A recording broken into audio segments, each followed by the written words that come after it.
Ora, muito boa tarde, caro aventureiro, e seja bem-vindo ao podcast da Game Book Guild. Antes de mais, espero que tenhas tido umas excelentes entradas e que o ano de 2026 esteja recheado de desafios e, acima de tudo, conquistas.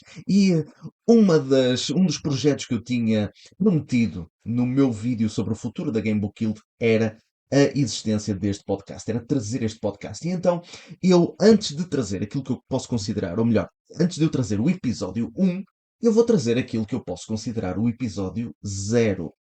E porquê o episódio zero? Porque quem sabe, e não há aqui muitas pessoas que saibam, antes de eu ter esta página, não é? Este projeto da Game Book Guild, eu tinha um podcast chamado Ranking Cast, que era um podcast sobre um pouco de tudo e de tudo um pouco. Não era que tivesse propriamente um foco, mas eu já tinha falado disso nos meus vídeos anteriores, portanto não vou estar aqui a alargar mais esta explicação. O facto de existir aqui este podcast da Game Book Guild faz com que eu queira ter uma abrangência maior na forma como eu apresento este conteúdo. Este episódio zero é basicamente eu a trazer um episódio do Rankin Cast, que é um episódio chamado A Descoberta das Aventuras Fantásticas. É um episódio da segunda temporada do Rankin Cast, portanto é aquela temporada em que em que eu não estive sozinho. A primeira temporada do Ranking Cast eu estava sozinho a falar só eu para mim próprio e eu achava isso um bocadinho aborrecido. E então na segunda temporada eu decidi trazer convidados, amigos que aceitavam de bom grado fazer os episódios comigo. E neste episódio eu convidei um grande amigo meu, que é o Jonathan Almeida, a juntar-se para falar sobre a sua experiência nas Aventuras Fantásticas. E eu decidi por bem trazer este episódio, ressuscitar esse episódio do Ranking Cast e tornar esse o episódio zero, visto que a Game Book Guild é um podcast inteiramente dedicado à literatura interativa e livros-jogos, eu decidi trazer então esse episódio como o episódio zero da Game Book Guild. Portanto, não estranhem quando passarem a ouvir o episódio e basicamente estiver ali a dizer, ora, muito boas tardes pessoal, espero que estejam bem convosco, bem-vindos ao podcast, bem-vindos ao Ranking Cast. Portanto, não estranhem, será a primeira e a última vez que vocês vão ouvir o nome da Ranking Cast como saudação aqui no podcast da Game Book Guild. Portanto, sem mais demoras, eu espero que estejam a ter um excelente serão, mais uma vez, que tenham um ótimo 2026, cheio de muitos desafios, muitas conquistas e muita felicidade. E, sem mais demoras, aqui está o episódio zero da Game Book Guild. Ora, muito boas tardes, pessoal. Espero que esteja tudo bem convosco. Bem-vindos a mais um episódio do Ranking Cast, aquele podcast que fala sobre um pouco de tudo e de tudo um pouco, mais propriamente relacionado com entretenimento em geral. E hoje o episódio vai ser bastante especial. E vocês perguntam, mas os episódios não são todos especiais? Sim, são, mas este tem um niquinho de especial, uma coisa diferente. Um especial diferente. Porquê? Porque o meu convidado de hoje, e é também o novo convidado, não é, em relação ao pronto, em comparação, não é, com o painel habitual de convidados que eu tenho tido, vem do outro lado do oceano, exatamente, é do Brasil. Falo de Jonathan Almeida, um mestre, ou melhor, bacharel em Direito, músico, professor de língua portuguesa e também mestre de RPG. Jonathan, muito obrigado por teres aceitado este convite.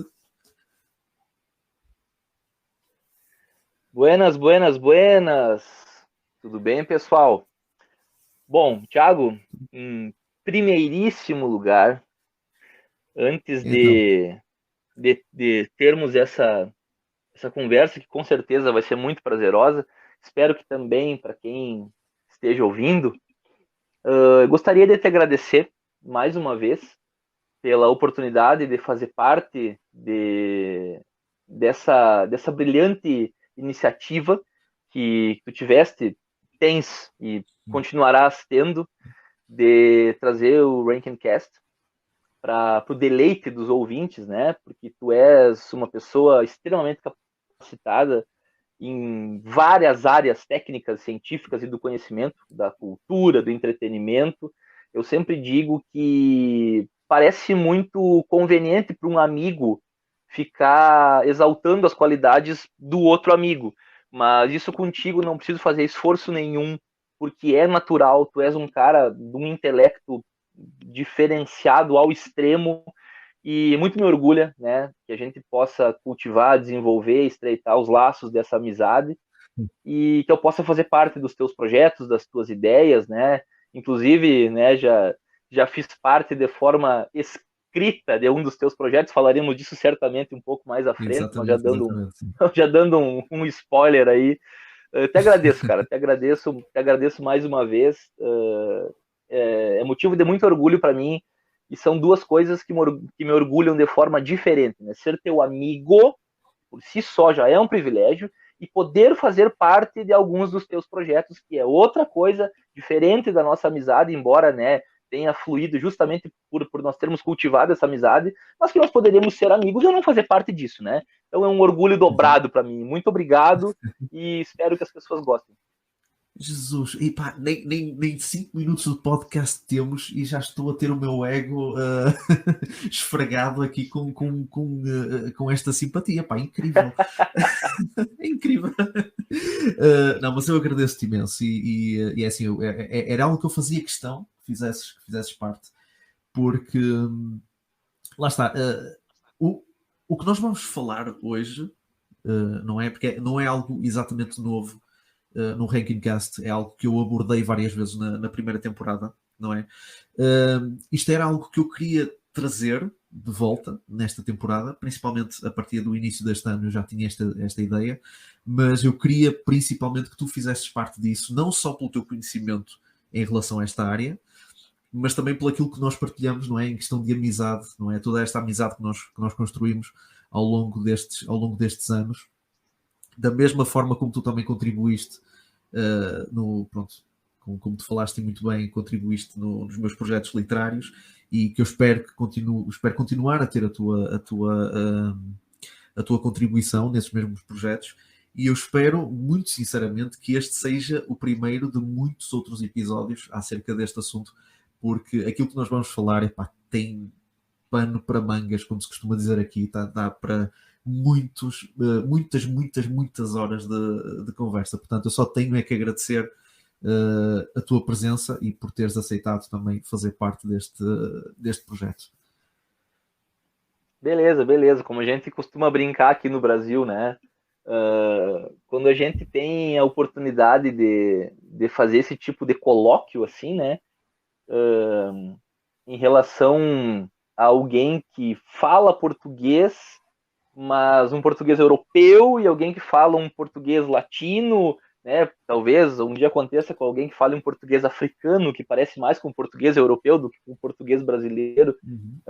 Inevitavelmente acontecerão algumas identificações interessantes, né? De coisas que você, talvez alguma gíria, algum costume idiomático que vocês têm aí, que nós não temos aqui, e vice-versa. E eu estou dizendo isso porque muitas pessoas aqui no Brasil, quando vão usar o pronome pessoal reto, de primeira pessoa do plural, que é o nós, né? Algumas pessoas, por incrível que pareça, aqui no Brasil dizem nozes. Isso é meio estranho, mas acontece. E aí isso virou um meme, virou uma brincadeira. Tipo, quando alguém fala, aí, vamos lá, vamos fazer tal coisa, o cara fala, é nós, né? Em vez de nós, fala um nós também. E aí, por decorrência disso, eu costumo brincar nas minhas aulas de aula, que eu digo é nozes e amêndoas, né? É nozes e amêndoas. Tem até uma figurinha minha em relação a isso. Então, nesse caso do podcast, né? No caso do podcast, a partir de agora é nozes e amêndoas, né? É isso aí. Ok, pronto. Essa do nós eu não conhecia. O nós conhecia, assim, eu vejo bastante isso. Mas o nós não fazia ideia. Estamos sempre a aprender. Este podcast também é educativo, não é só brincadeira. Portanto... embora isso seja um desserviço à língua portuguesa. Sim, pronto, mas até os próprios desserviços podem ensinar às pessoas o que é que não devem fazer, portanto... Com certeza, né? Com certeza, efeito esponja ao contrário. Exatamente. Ora bem, então hoje este 15º episódio do Ranking Cast vai voltar a abordar o tema dos livros-jogos, ou melhor, dos gamebooks, ou como preferirem, como quiserem chamar. Este episódio chama-se mesmo A Descoberta das Aventuras Fantásticas, que, como vocês sabem, os cerca de 3 pessoas que acompanharam a primeira temporada do Ranking Cast saberão, é uma das séries de livros-jogos mais conhecidas em todo o mundo, não é? E eu acho que nós podemos até fazer aqui um pequeno, não digo à parte, mas uma pequena curiosidade, que as Aventuras Fantásticas são basicamente o que ajudou a conhecer-nos e a construir também um bocadinho a nossa amizade. Concordas com isso, certamente? Sim, sim, né? Na verdade, foi a grande porta, né?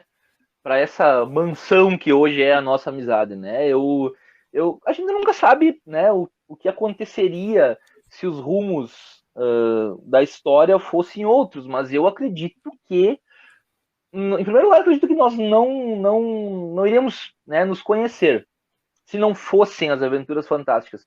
E se viéssemos a nos conhecer, seria por algum caminho bem alternativo, bem curioso, né? Sim.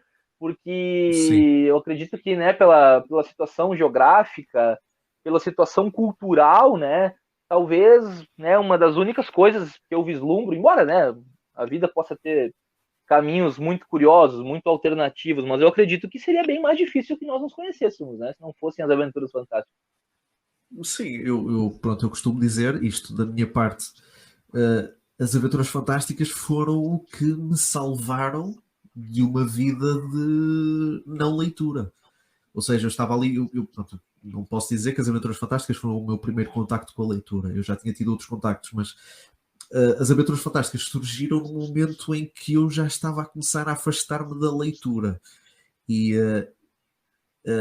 esta série de livros apresentou-me uma realidade completamente diferente, não é? Porque antes eu não tinha assim muitos conceitos em relação à fantasia e pronto, isto em questão de género literário, e muito menos conhecia, não é? Muito menos eu imaginava que seria possível aliar o conceito de um jogo a um livro. Portanto, quando naquele dia, durante os meus 13 anos, mais coisa menos coisa, eu vi aqueles meus colegas a ler A Maldição do Vampiro, que aí penso que se chama A Cripta do Vampiro, para mim abriu-se uma porta que nunca mais se fechou. E até hoje, pronto, essa porta abriu-se-me para uma infinidade, pronto, uma coisa infindável de possibilidades, que é, pronto, não só conhecer outras coleções, não é? Não só ter a possibilidade de também poder escrever os meus próprios livros, não é? De poder ter também esta inspiração, mas também conhecer outras pessoas que cresceram com isto e criar boas amizades. A tua amizade sendo uma delas e uma das mais importantes também. Oh, massagens recíprocas de ego. Epá, isto em 10 minutos, isto é um recorde. Eu nunca fiz isto no Ranking Cast. nunca. Isto é. Portanto, é verdade, pá, as verdades têm que ser ditas. Portanto, que fiquem imortalizadas aqui neste podcast. Mas lá está, eu já dei a minha perspectiva na temporada anterior e eu gostava de, e também uma das razões pelas quais eu te convidei para este podcast, é para também conhecer um bocadinho das tuas origens, não é? A origem do teu gosto pelas aventuras fantásticas e por extensão também por livros-jogos no geral e também pela questão do RPG, e também conhecer um bocadinho, não é? Para que os nossos ouvintes de Portugal possam conhecer um bocadinho acerca da perspectiva pronto, dos livros-jogos, não é? Como é que estão a ser vistos no Brasil, quais são as perspectivas de futuro. Portanto, nós durante este podcast vamos abordar um bocadinho isso e outras coisas que poderão surgir. Portanto, Jonathan, como ou quando é que é que descobriste este maravilhoso mundo do livro-jogo? Como é que isso surgiu na tua vida?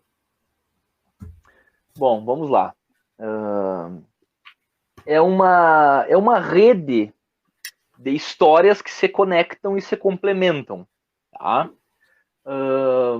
Eu poderia fazer isso começando um pouco mais à frente e fazendo alguns flashbacks, mas eu vou tentar tentar explicar de forma cronológica, tá? Vamos lá. A minha mãe sempre me incentivou a leitura, né? Foi uma coisa muito presente na minha vida desde cedo. Só que isso começou com uma série de... Vocês chamam de banda desenhada, eu acho, as HQs, né? Acho que é assim que vocês chamam, Sim, né? sim.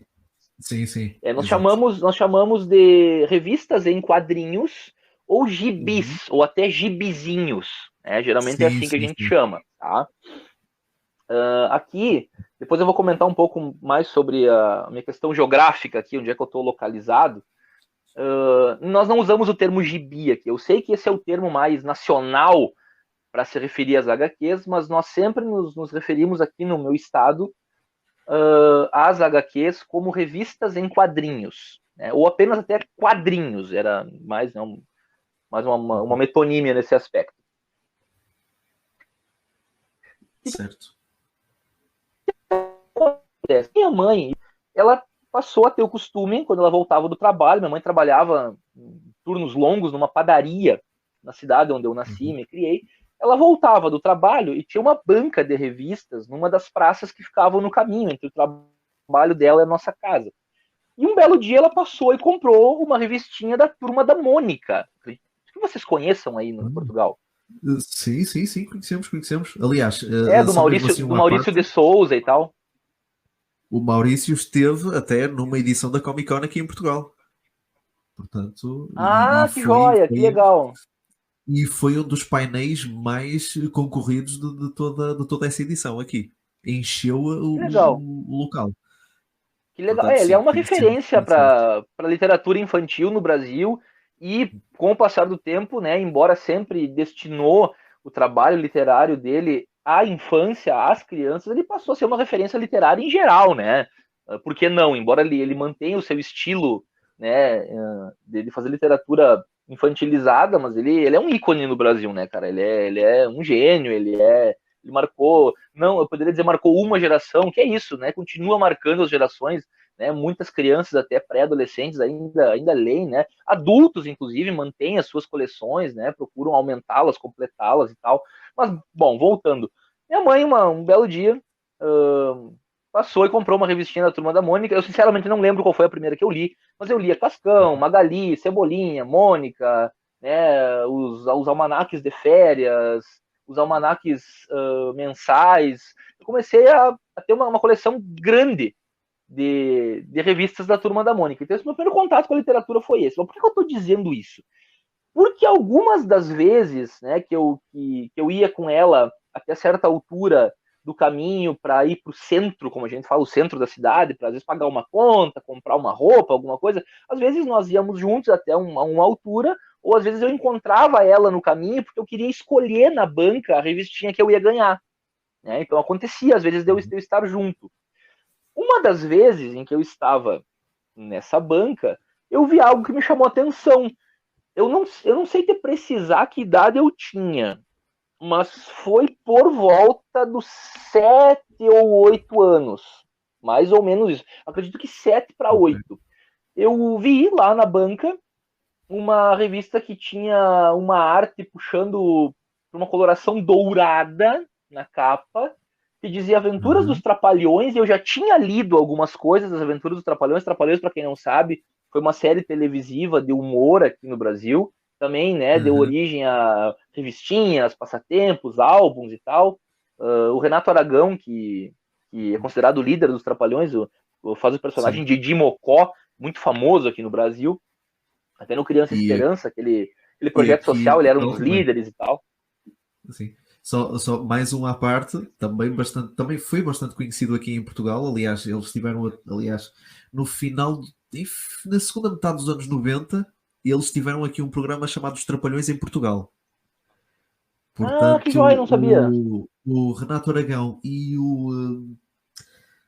Não sei, eu não sei o nome do ator que faz de Dedé, que eu não faço Ah, não, ideia o nome dele. não lembro o nome dele também.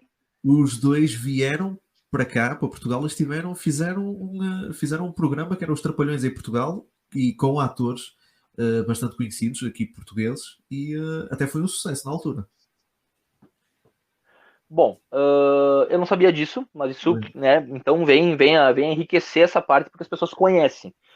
Como eu ia dizendo, eu vi uma revistinha, né, que chamou atenção, que tinha o Didi cartoonizado ali, fantasiado de um personagem que não me era estranho, mas que eu não conhecia muito bem. Hoje posso afirmar que era uma fantasia de Indiana Jones. Era um personagem que eu mais ou menos conhecia, mas não, acho que eu não tinha visto nenhum filme até então. E eu perguntei pro dono da banca, e essa revistinha aqui? Aí ele falou assim, ó, essa é diferente. Essa é tipo um RPG. E tinha a sigla RPG na capa. Eu nunca tinha tido contato com isso, não sabia o que significava. Mas, né, talvez, para quem acredita em destino, talvez eu não acredite, mas talvez para quem acredite, aquilo me impactou, aquilo me linkou naquela revista. Eu falei, mãe, eu quero essa revista. Eu não sabia do que se tratava. Não tinha noção de que era uma sigla em inglês, né? Eu só vi dizer RPG ali, não tinha noção disso. Pedi que a minha mãe me desse a revistinha. E ela me deu. Eu cheguei em casa, né? Fui ver do que se tratava e rapidamente eu notei que havia instruções nas primeiras páginas, havia um conjunto de páginas centrais que podiam ser destacadas, havia um dado de 6 lados, de 6 faces, que podia ser recortado e montado, o que eu rapidamente não utilizei, porque eu tinha alguns jogos de tabuleiro em casa e ali existiam dadinhos, então, né, até dizia na revista, se você já tiver um dado, pode usar o dado que você tiver e tal. E eu vi que junto com isso tinha algo que eu também não sabia que o nome era esse, mas que eu reconheci rapidamente, que era um espaço preenchível, que era a ficha de aventura do personagem. Ali existiam slots para serem alocados, escritos, determinados atributos dos personagens, uma lista de itens, e eu comecei rapidamente a notar no alto da minha sabedoria de 7 anos de idade que eu poderia interagir com aquilo ali, que eu ia ter que preencher, que eu ia ter que jogar dados. Começou vagarosamente a entrar na minha mente a ideia de que eu ia participar daquela história e não só ler como eu fazia com os gibizinhos da Turma da Mônica. Embora isso ainda estava muito básico na minha idealização daquilo ali. E eu comecei a ler e lembro ainda, claro que com borrões nostálgicos, mas eu lembro do momento em que eu fui convidado pelo texto a escolher quais itens eu ia comprar de uma barraquinha, sendo que cada item tinha um valor de moedas e eu tinha um determinado número de moedas. Eu disse, caramba, então quer dizer que eu vou levar o que eu quiser para essa aventura? Cara, eu já jogava videogame na época. Eu ganhei meu Nintendinho com 5 anos. Eu me senti num videogame fora do videogame. Tipo, aquilo para mim foi muito impactante. Então esse foi meu primeiro contato com um livro-jogo. Ok, então pode-se dizer, o teu primeiro contacto até foi com um produto de RPG nacional. Então, tendo em conta que era dos Trapalhões. Inclusive, essa revista é assinada pelo Marcelo Cassaro, que é um grande nome do RPG brasileiro, né? Durante muito tempo trabalhou na revista Dragão Brasil, que é um ícone do RPG no Brasil, né? Embora tivessem existido outros periódicos, né, outras revistas, mas Dragão Brasil sempre foi um ícone para os RPGistas, né, jogadores de Magic, inclusive trazia às vezes aventuras solo, né, que seriam os livros jogos sem ficha e sem dados, né, a gente fazia as escolhas, as referências e tal. E tempos depois, quando eu readquiri um exemplar dessa revistinha, eu fiquei sabendo que foi um projeto do Cassaro, né. Ok, e pronto, então depois de conhecer esse género de banda desenhada diferente, não é? Esse género de literatura diferente, depois tiveste curiosidade em conhecer mais sobre isso ou houve ali ainda um período de estranheza, sem saberes muito bem se estavas a gostar, se não, ou foi amor à primeira vista e quiseste mesmo explorar mais e mais acerca disso?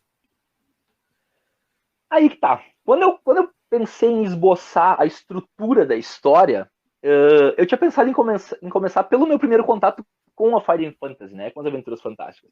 Mas eu escolhi fazer de forma cronológica e agora eu vou chegar lá. Okay. Tempos depois de que eu lia / jogava essa revistinha, Aí, detalhe, ela era em forma de HQ, tá? Era uma HQ interativa. Tinha, em todas as referências tinha os desenhinhos do Didi ali, vestido de Indiana Jones, era uma história numa pirâmide, como simulando pirâmides do Egito, assim, e tal.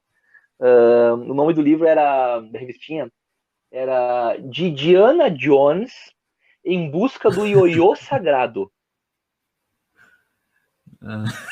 Ok. O artefato era um ioiô sagrado. Tipo, O ioiô sagrado, ok. E depois eu descobri que essa revistinha tinha uma irmã, foram 2 publicações, a outra era o Didiana Jones na Era dos Dinossauros, mas na época eu não tive acesso a essa outra, eu só tive a do Didiana Jones.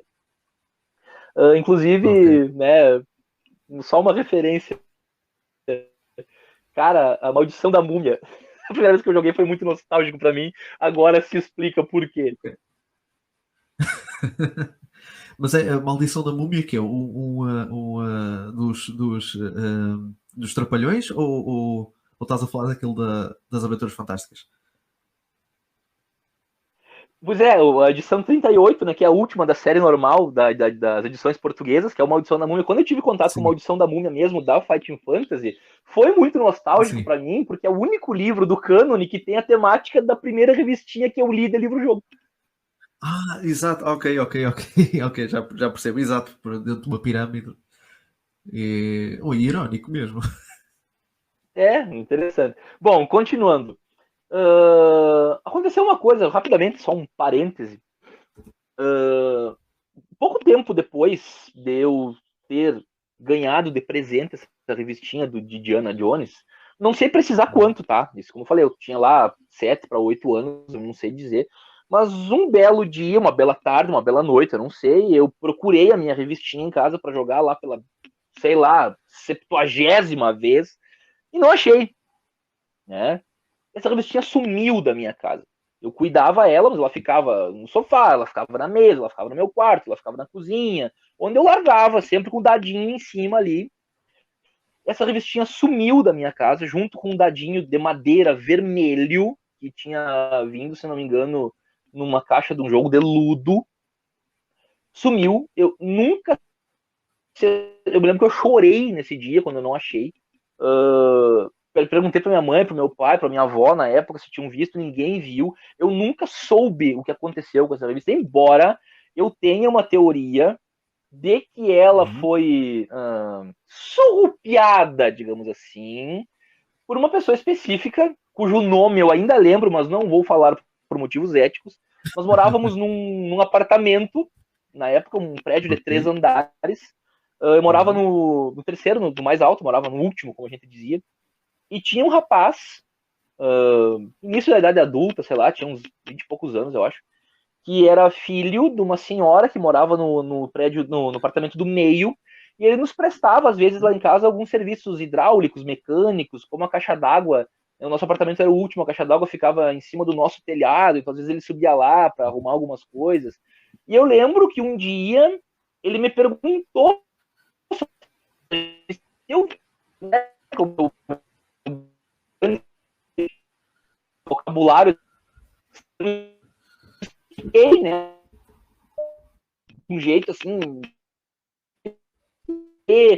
e desconfio como esse rapaz tinha muitas vezes livre acesso ao nosso apartamento. Provas disso, não sei, mas eu acho que é a única possibilidade plausível que eu vejo. Fiquemos então pelas especulações. É, Mas sim, às vezes, eu acredito que deve ter sido. Que é muito estranho que tenha sumido do nada, assim. pois, lá está, às vezes as coisas desaparecem e nunca sabemos. Eu Sim, acho que às foi vezes algo as coisas desaparecem indo para bolsos, sim, ou para maletas, é sim, verdade. sim, às vezes acontece, às vezes, pronto, uma pessoa está a andar na rua, cai-lhe uma coisa no bolso. Pronto, acontece. São coisas que acontecem, é normal. Sim, Não sim, sim, é roubou, muito normal. apenas caiu do bolso, apenas caiu no bolso. E aí, né, ele acabou, né, se aproveitando da situação e adotou aquele objeto ali. Mas pronto.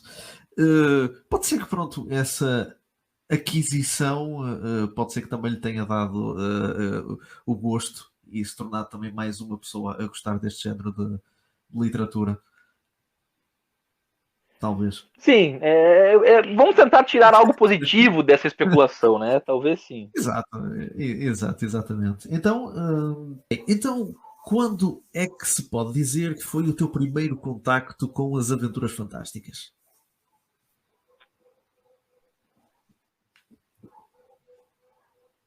Bom, dessa história do gibi, pela época em que me contava, em que eu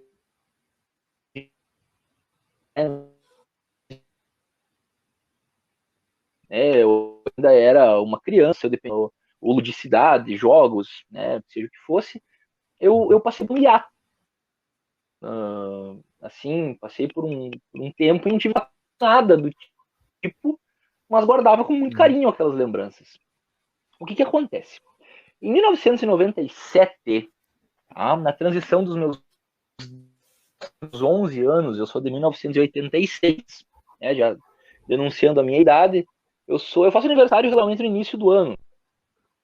Aniversário de março, eu sou um pisciano com ascendente em leão.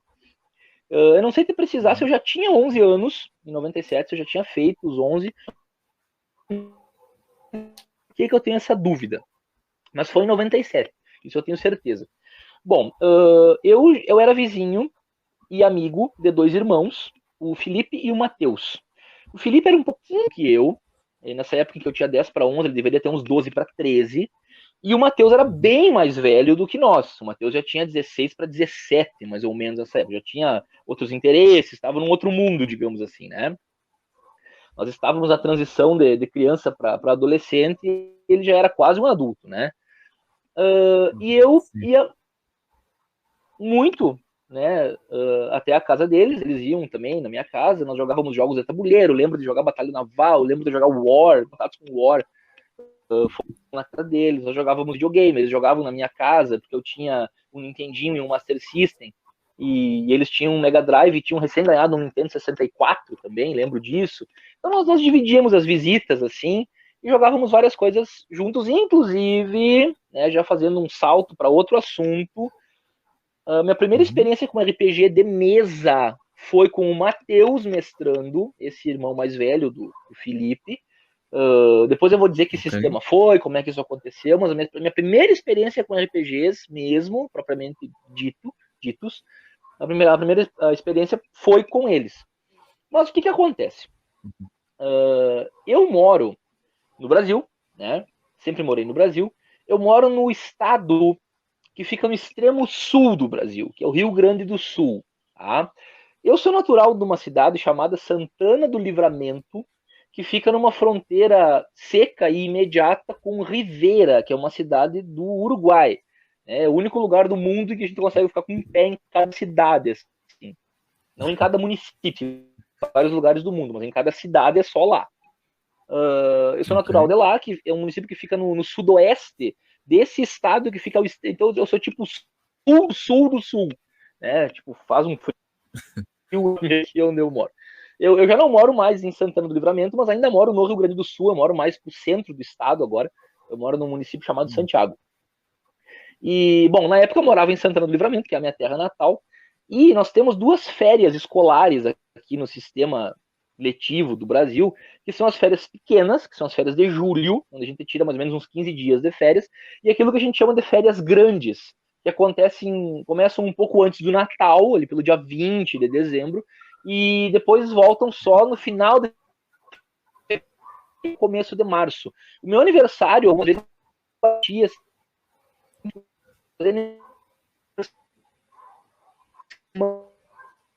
outra semana, assim. É sempre no início de março, final de fevereiro. Eles moravam com a mãe e o pai deles morava no Paraná, que é um estado que também fica no sul, mas fica mais ao norte um pouco. Dos estados do sul, ele é o mais nortista. Então, esses meus amigos iam passar as férias grandes com o pai no Paraná, e sempre que voltavam no final de fevereiro, início de março, eles traziam algum jogo diferente, às vezes um jogo de tabuleiro, às vezes era um jogo de videogame, às vezes era um suplemento de RPG. E quando eles voltaram nas férias de 97, por isso que eu não consigo te dizer se eu já tinha feito aniversário ou não, mas foi bem na transição. Eu fui tal, né, com saudade, depois de ficar 3 meses afastado praticamente. Aí eu cheguei, né, nos abraçamos e tal, e aí, o que vocês trouxeram e tal? Aí o Matheus disse assim, nós trouxemos 3 livros jogos. Aí quando ele falou isso, eu já liguei as antenas, né, opa, livro-jogo, eu lembro disso. E eis que eles me apresentaram 3 livrinhos pequenos, assim, perto de vários livros que eu conhecia, com a lombadinha verde, que eram os seguintes 3. A Cripta do Vampiro, Demônios das Profundezas e Robô Comando. Aí eu olhei aquilo, aí eu, cara, do que se trata isso? Quando eles me explicaram rapidamente a mecânica daquilo ali, eu já identifiquei que era a mesma mecânica lá do Indiana Jones que eu tinha jogado há mais ou menos 4 anos. E aí, só que eu vi de cara que aquilo ali era algo bem mais grosso, tinha mais material ali. Eu dei uma folhada rápida, eu vi que não era tudo cartoonizado, né, como as HQs, mas que também existiam ilustrações, existiam gravuras. E eu vi que se tratava daquilo que eu já conhecia de uma forma mais séria. Claro que eu, no alto da minha grande sabedoria de 11 anos, né, tendo jogado aos 7 a HQ, eu merecia algo muito mais tecnológico. E ali aquilo estava se apresentando para mim. Aquilo para mim foi, eu digo, meu Deus, então quer dizer que eu vou jogar, aspas, em resumo, eu vou jogar o de Indiana Jones em outros cenários e agora com uma ficha mais detalhada, com mais caminhos, com uma história mais bem elaborada. Meu Deus, o universo se abriu para mim ali. Esse foi o meu contato inicial. Eu fiquei boquiaberto com aquilo. Como a gente fala no Brasil, eu fiquei besta com aquela possibilidade. E aí eu falei, cara, me empresta um desses. E ele falou, tá, eu tô jogando Cripta do Vampiro, o Felipe tá jogando Profundezas, o Robô Comando nós não estamos jogando, leva o Robô Comando pra ti. Cara, eu tinha ido naquela tarde para casa dos meninos para revê-los depois das férias grandes, com a ideia de ficar lá toda a tarde, talvez até posar na casa deles, eu não lembro. Mas, cara, eu peguei o livro e vim embora, porque eu não queria mais nada naquele dia. Tipo, cara, então tá, eu vou lá em casa. Repito, eu tinha ido para ficar a tarde inteira, quiçá a noite toda lá.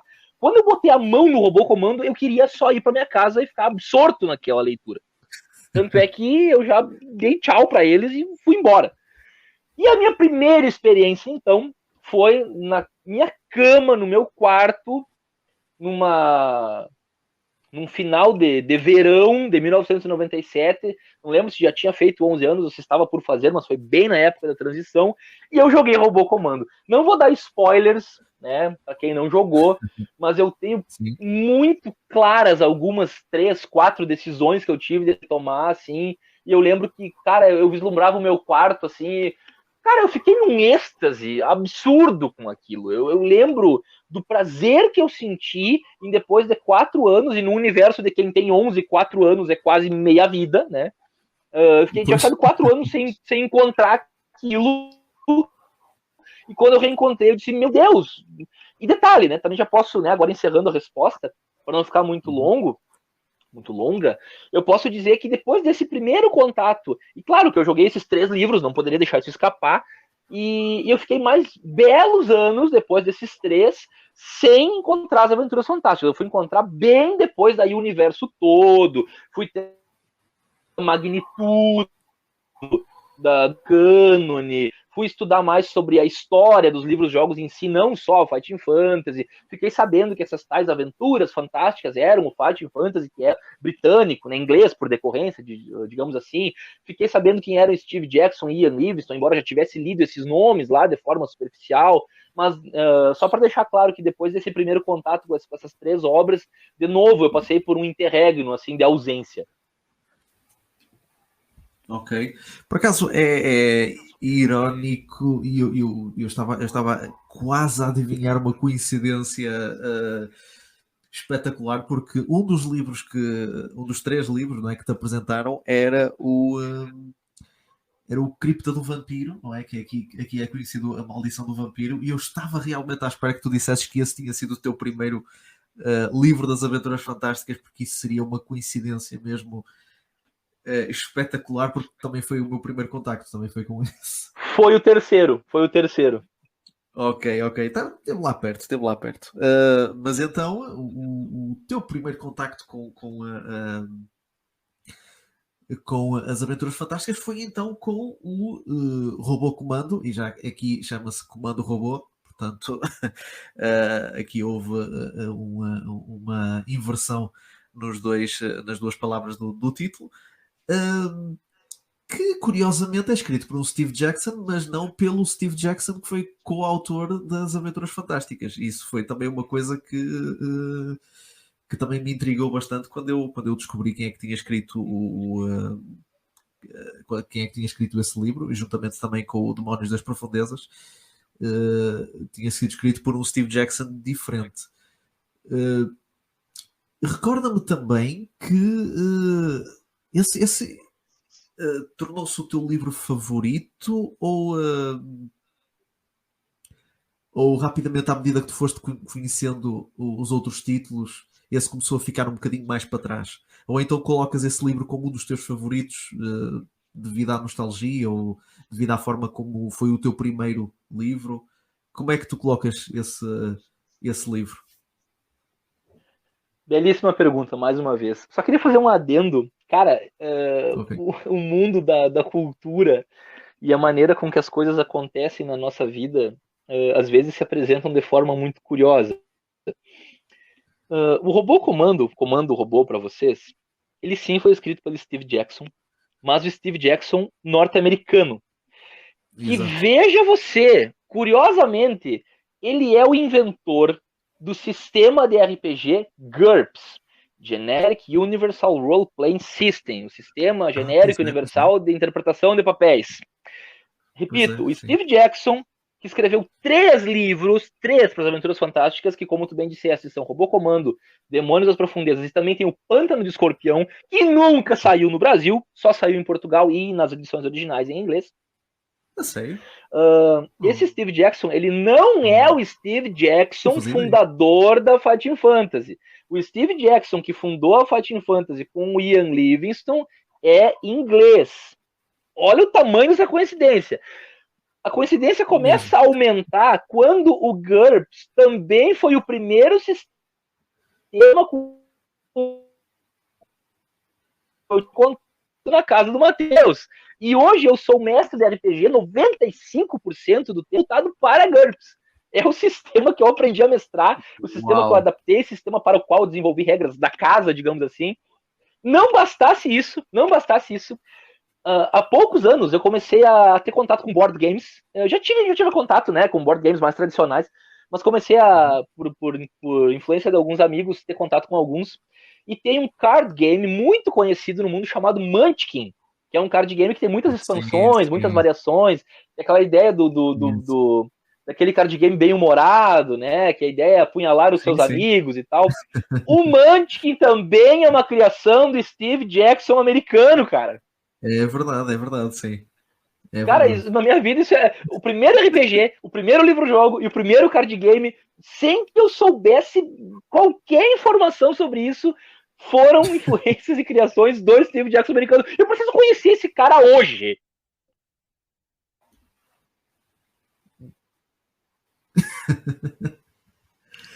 Realmente é uma. Aí do teu lado é uma coincidência muito mais. Pronto. Como é que eu ia dizer? Uma coincidência mais agarrada, não é? Foi ali aquele Steve Jackson, que não foi o Steve Jackson que criou as Aventuras Fantásticas, foi um Steve Jackson que foi responsável por parte da tua construção, não é? Do teu, da tua construção como mestre de RPG. Então, porque tu usas o sistema, usas o GURPS, que eu vou ser sincero, não conheço muito bem. Eu estou mais familiarizado, pronto, com Dungeons and Dragons no que toca a RPGs de mesa. Portanto, eu não sei assim muito acerca desse sistema, mas é uma coincidência até bastante interessante teres o Steve Jackson americano ser o responsável, não é, pela tua formação, não é, como mestre, e também pela tua descoberta das Aventuras Fantásticas e também pela descoberta dos card games. Bastante interessante. Sim, muito interessante essa coincidência. E eu já vou responder a tua pergunta, né, sobre as minhas preferências dos livros, se o Robô Comando acabou sendo meu preferido e tal. Eu só queria fazer mais um comentário sobre isso. E é uma observação que só quem conhece muito a série das Aventuras Fantásticas para conseguir notar. Porque olha que interessante. Quando um livro das Aventuras Fantásticas é escrito ou foi escrito apenas pelo Ian Livingstone, aparece só o nome dele, né? Ian Livingstone Present, né? Quando o livro é escrito, tá, podemos dar um exemplo disso, Cidade dos Ladrões, isso é só do Ian, tá? Aí vamos pegar lá Cidadela do Caos, que foi escrito apenas pelo Steve Jackson, fundador britânico. Aparece só o nome dele, né? Quando é um autor de fora, aí podemos pegar Jonathan Green, Robin Waterfield, ou o próprio Steve Jackson norte-americano, aí Sim. Ian Livingstone e Steve Jackson apresentam fulano. Se alguém se desse conta desse detalhe no Robô Comando, no Demônios das Profundezas ou no Pântano do Escorpião, notaria, opa, só um pouquinho, se é do Steve Jackson, por que o Ian e o Steve estão apresentando? Embora parecesse algo estranho e improvável, daria para notar que se tratava de outro Steve Jackson. Exato. Por acaso, nas edições portuguesas não existe a parte do Steve Jackson e Ian Livingstone apresentam. Eu vi os dois e pronto, na minha ignorância de petis, não é? Eu acreditava que os livros eram todos escritos pelos dois, que eram os dois que escreviam os livros todos. Pronto, Sim, nas edições brasileiras existe essa diferença. Pois, eu ficava, pronto, era o Steve Jackson e o Ian Livingstone. Para mim eles escreviam tudo. Pronto, não era só aqueles primeiros, não é? Mas também... e estava bom assim também, qual é o problema, né? Porque não, capacidade para isso eles tinham, né? Sim, lá está. Tinham e tem. Tinham e tem, sim. Mas lá está. Depois, a partir do momento em que comecei a conhecer outros pronto, a aumentar a minha coleção, não é? A coleção portuguesa. Lá está, eu estranhava que muitas vezes a jogabilidade era muito diferente. As fichas de personagem, não é? Os quadros de marcações, não é? Como era chamado aqui em Portugal, eram diferentes. Havia diferenças de regras, havia diferenças de estrutura, e eu achava que, epá, estes dois cavalheiros são bastante engenhosos na escrita deles. Quando, na verdade, o crédito estava para outros, para outros indivíduos. Não sei se também pronto, não sei se também sentias o mesmo. Eu notava que havia diferenças assim, mas confesso que a partir do momento que eu comecei assim a ter mais contato com a série, já na vida adulta e tal, eu rapidamente fiquei sabendo dessa informação, de conseguir identificar quando é que era só do Ian, só do Steve, ou quando é que os dois apresentavam alguma coisa. Então eu não cheguei a pensar dessa forma, assim. Eu só notava as diferenças, mas rapidamente fiquei sabendo de como é que funcionava a realidade nesse aspecto.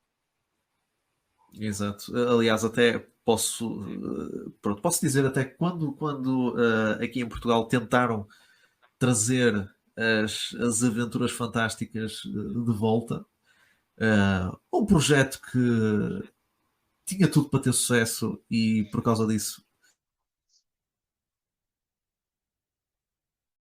só lançaram 3. Aconteceu foi que eles lançaram o Feiticeiro da Montanha de Fogo, que lá está, tinha a marca dos dois, não é? Porque foi escrito pelos dois. Lançaram o Guerreiro da Autostrada, que é a marca do Ian Livingstone, e estava lá Ian Livingstone, e depois colocaram o Criatura Selvagem, que era a marca do Steve Jackson. E basicamente os dois estavam divididos. E eu pensei, olha, está aqui escrito, está aqui. Eles lançaram 3 livros, não é? Um escrito por um escrito por outro, e outro escrito pelos dois. Pronto. E estava feita a coleção, porque a editora não lançou mais nenhum, portanto foi um sucesso tremendo. Sim, sim, até existem inúmeras curiosidades para quem começa a ter contato e descobrir mais sobre a série, né? Eu, com o passar do tempo, acabei me tornando um entusiasta, um estudioso e um dos maiores colecionadores do eixo Brasil e Portugal. Eu cheguei até quase 800 exemplares de Aventuras Fantásticas nas prateleiras do meu quarto. Tipo, tem a coleção inglesa, tem a coleção portuguesa, Tem uma coleção brasileira antiga, que a gente chama de coleção original, né? A BR original, publicada pela marca Saraiva na época. Tem uma coleção completa, a gente chama de brasileira nova, a editora Jambô continua publicando, né? Fazendo um trabalho fenomenal de resgate nisso aí, inclusive publicando títulos que não haviam saído no Brasil, né? E talvez haviam saído em Portugal, inclusive títulos que nem haviam saído em Portugal, como um exemplo de outros que eu posso dar depois, Blood Bonds, né? Ossos Sangrentos nunca saiu em Portugal, né? E a Jambô publicou em português e tal. Então, estou fazendo um trabalho fantástico e eu detenho a coleção de todos esses exemplares aí, né? E como eu ia dizendo, diga.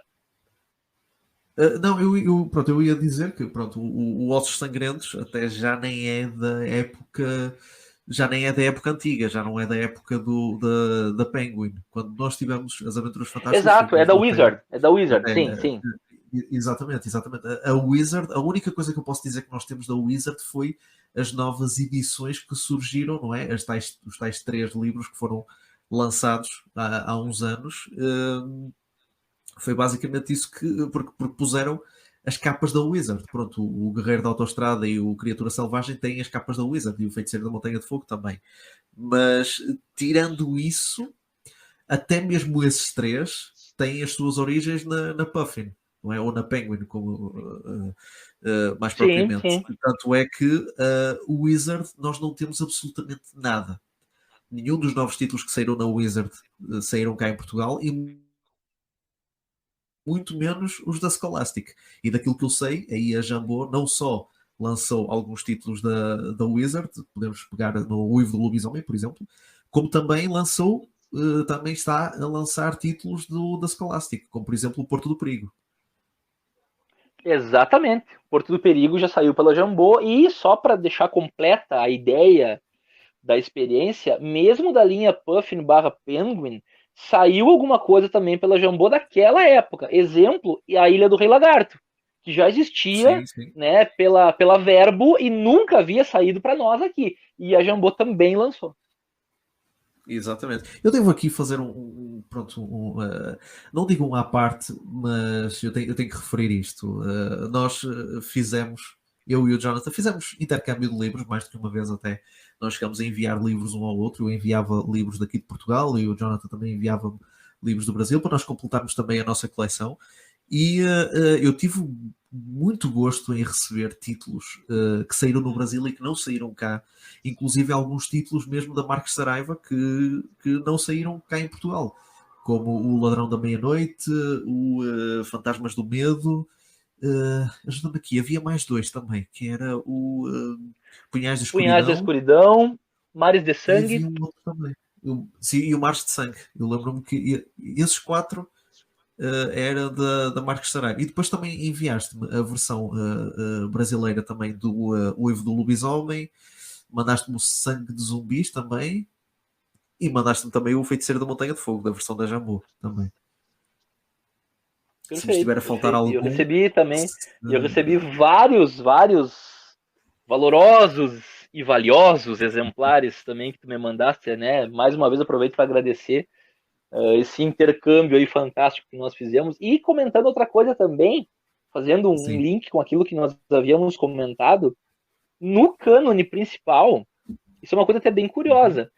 O Steve Jackson, fundador, né, britânico, inglês, ele escreveu apenas 5 livros sozinho. Né? Muitas pessoas não têm conhecimento disso, que são A Cidadela do Caos, a nave espacial Traveler, que vocês chamam de A Nave Perdida, foi com esse título que saiu em Portugal, Criatura Selvagem, o Mansão do Inferno, para não sair como Mansão Infernal também, saiu com outros nomes, e o Encontro Marcado com Medo. Foram apenas esses 5, escritos apenas pela mão do Steve. E, logicamente, daí nas subséries da franquia, nós temos a série Sorcery, né? Nós temos daí as Montanhas Chamutante, Caré, Porto dos Ardis, as 7 Serpentes, e o Crown of Kings, que nunca saiu no Brasil, né? No Brasil saíram os 3 primeiros volumes, o 4º volume nunca saiu, que também tem a assinatura do Steve, né? Mas da série principal foram apenas 5. Sim, eu devo dizer que eu não percebo Pronto, se calhar deverás conhecer melhor o porquê. Eu nunca percebi porque é que o quarto livro da Sorcery nunca saiu. Será que não se justificou? Será que o número de vendas foi assim tão baixo? Não sei. Olha, O que é que achas que pode ter sido? eu não tenho dados estatísticos oficiais, tá?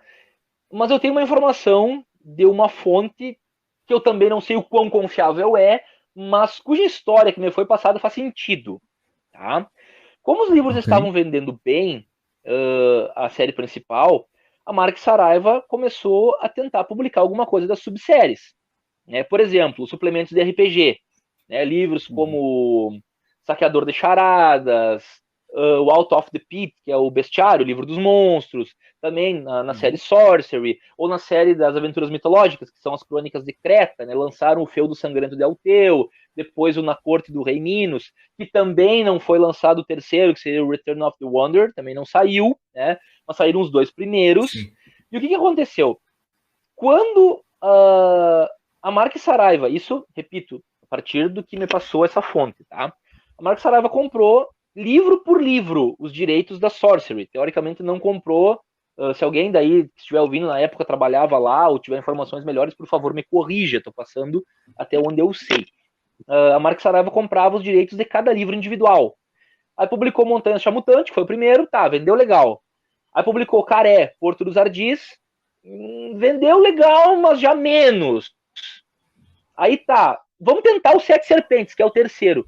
Aí, teoricamente, as vendas foram muito fracas. E a tiragem já foi menor. Por esse motivo, é que existem dois fenômenos em relação a isso no Brasil. É por isso que o quarto volume não saiu. Eles não quiseram apostar, porque as vendas tinham sido muito fracas do terceiro volume. E justamente pela tiragem do terceiro ser menor, é que o Sete Serpentes é o mais raro dos três no Brasil. Ah, ok. E, Pronto, como eu então. digo, eu não sei o quão quente é essa informação, mas que faz sentido, faz.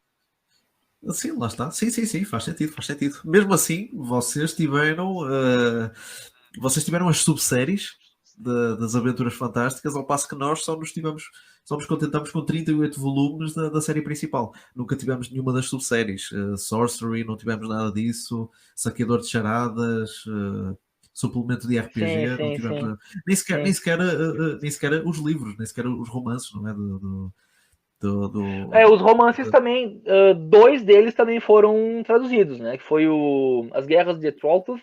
Nós tivemos também o sim, Demon exato. Stealer. E o terceiro, que seria o Shadow Master, também não saiu. Tem um estigma com o último livro da série, das subséries, né? Pois, se calhar não tiveram assim tanto sucesso.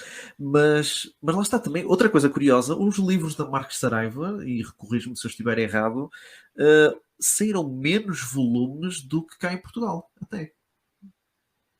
Sim, Eu diria que a série saíram muito. principal em Portugal, publicada pela Verbo, tem 38 volumes, né? E a Exato. série principal, a série da Marques, a série antiga, a série original, a série BR, tem vários nomes, né? Conta Uhum. com 28, né? Claro que desses 28, alguns não saíram em Portugal, né? Tipo, não são os Exato. 28 de lá e mais 10 em Portugal, não. Como nós comentamos antes, existem algumas variações, né? Mesmo que nós Exato. tenhamos menos exemplares aqui, tipo, títulos como Fantasmas do Medo, Mares de Sangue, entre outros, não saíram em Portugal. Assim como, logicamente, automaticamente se presume que existem mais de 10 títulos de Portugal que não saíram aqui. Né? Uhum. E agora, sabendo que a Jambô pegou e trouxe, não é, de volta estes livros-jogos, e ainda bem, uh, como é que tu achas que é, como é que tu estás a ver este ressurgimento dos livros-jogos aí no Brasil? Achas que com este surgimento através da Jambô, não é esta força que a Jambô está a fazer para trazer de volta, não é, os livros-jogos, achas que vai compensar no futuro para conhecerem novas coleções ou achas que isto poderá tão depressa surgir como desaparecer? Olha, Thiago, eu vejo com bons olhos essa iniciativa da Jambô, porque eles fazem um serviço duplo com isso. Né? Eles conseguem trazer a nostalgia de quem conheceu a série original, né? Tanto Uhum. republicando os títulos que já haviam saído com novas ilustrações, novas capas, ilustrações na verdade não, novas capas, com nova tradução, né? É um serviço muito, muito legal do ponto de vista nostálgico, né? Para a gente poder reviver isso. E também trazem títulos que não haviam saído. E o segundo serviço é mostrar isso para pessoas que não conheciam, né? E as coisas estão se perpetuando, né? O Feiticeiro da Montanha de Fogo, republicado pela Jambô, data de 2009, né?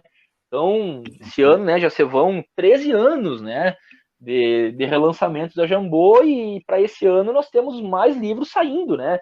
O Talismã da Morte, que já havia saído na Mark Saraiva, saiu ano passado. Esse ano está saindo a tradução do Legend of Zagor, né, que seria a lenda de Zagor, ou Zagor, Zagor, como alguns pronunciariam.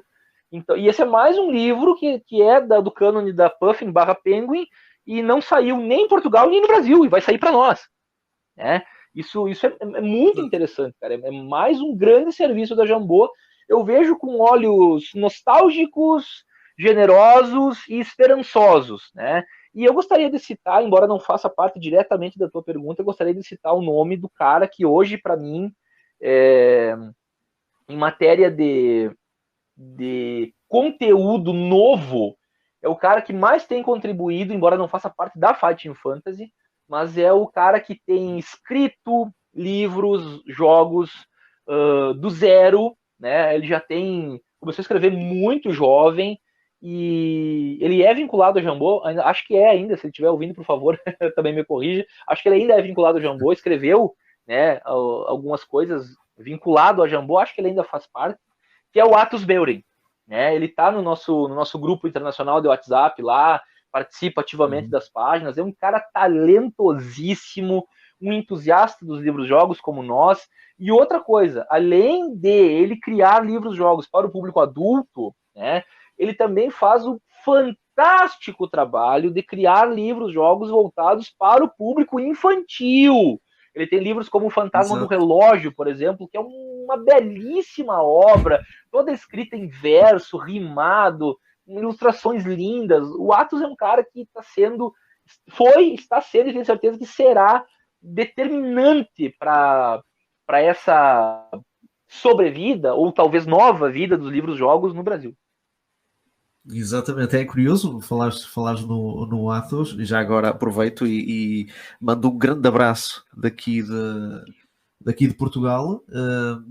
Eu li apenas 2 livros do Atos, que foi o 10 Aventuras e o Manto de Coragem. Inclusive, o Manto de Coragem eu cheguei a lê-lo durante alguns episódios na primeira temporada deste podcast. Nunca cheguei a continuá-lo, infelizmente, porque lá está, fazer isto sozinho acaba por depois perder um bocadinho aquela vontade. Pronto, e lá está. Uma das razões também pelas quais eu queria trazer mais convidados para esta temporada, exatamente para criar esta dinâmica e para tornar uma possível futura leitura mais divertida. Portanto, pronto, tenho pena. Não é porque eu não estivesse a gostar do livro, porque eu estava a gostar bastante, mas porque não tem tanta piada fazer sozinho. Mas eu faço minhas também as tuas palavras. O Athos é uma pessoa bastante criativa, e é disso que nós precisamos. É de entusiastas, pessoas que cresceram com isto, pessoas que têm bastante criatividade, bastante paixão por aquilo que fazem, e eu acho que é uma mais-valia. Tenho muita curiosidade em relação aos outros trabalhos do Athos, principalmente também os trabalhos mais visados ao público mais infantil, porque existe aquela... Agora também podemos desviar assim um bocadinho, pegar nisto para desviar um bocado para outro assunto, que é a controvérsia das Aventuras Fantásticas em relação ao facto de que eles são livros muitas vezes considerados para adultos ou com uma temática mais pesada. É bom ver, pronto, e agora só mesmo terminando aqui esta parte do Atlas, é bom ver que existem, que dá para pegar num público mais jovem e escrever também visado para esse público, porque eu não sei se hoje em dia também é assim, principalmente aí no Brasil, já que os livros-jogos estão a retornar aí, mas existia uma grande controvérsia em relação a estes livros por causa da temática que eles apresentavam. Principalmente aquelas temáticas mais fortes, não é? A possibilidade, pronto, de tu fazeres parte de um mundo de fantasia, não é? Lançares feitiços e a possibilidade da tua personagem morrer e aquilo, não é? A própria narrativa tratar-te por tu e dizer, e haver parágrafos em que dizia tu morreste, pronto, a dizer assim mesmo, quase assim, de uma forma muito frontal. Continua essa controvérsia aí no Brasil ou já existe uma maior mente aberta em relação a este género literário? Vamos lá, antes de responder a tua, mais uma vez, ótima pergunta, dois fatores, tá? Os livros-jogos no Brasil, eles, desde a década de 80/90, eles já recebem publicações, tá? Claro que isso poderá ser assunto para um outro cast, mas eu queria citar 2 nomes, tá? E com eles eu abraço todos os autores de livros-jogos que, assim como o Atos, contribuíram para isso, que são o Andreiolo e o Silvestrini, tá? 2 caras que escreveram, tá? Talvez, né? As pessoas não conheçam livros como o Estandarte Sangrento ou Na Trilha do Lobisomem, por aí vai, mas são belíssimas obras, tá? Não, né, existem mais nomes, mas eu gostaria de citar esses 2 que para mim eram, foram e são referências, mas abordaremos isso em outro cast, mas eu gostaria de citá-los, tá? Outra coisa, eu tô devendo a resposta ainda, o papo tá tão legal, tá fluindo de maneira tão natural, que eu tô te devendo ainda a resposta sobre o robô comando ser o preferido ou não, mas então eu vou te prometer um top 5 no final do cast, tá? Me cobra isso ótimo, que eu vou te dar um top 5, tá? Okay, para cumprir esse atraso com plus. Agora respondendo e atacando a tua pergunta. Thiago, em matéria cultural ou sociocultural, o Brasil difere muito de Portugal, né? Assim como difere de muitos outros lugares, não só por Portugal ser um país europeu e o Brasil ser um país latino-americano, mas por outros fatores, né? Vários fatores sociais em geral, fatores educacionais, fatores históricos. Eu só gostaria de lembrar as pessoas quanto a isso, para considerarem isso na minha resposta. Vamos lá. Com os livros-jogos, esse pré-conceito com hífen, né, que evoluiu para um preconceito sem hífen, essa conceituação prévia e muitas vezes equivocada das coisas, nos livros-jogos não é tão grande.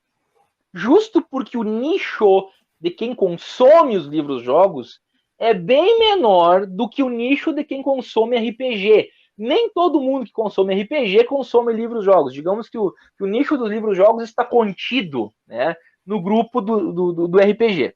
Tá? Existem mais pessoas consumindo RPG em geral do que livros-jogos, né?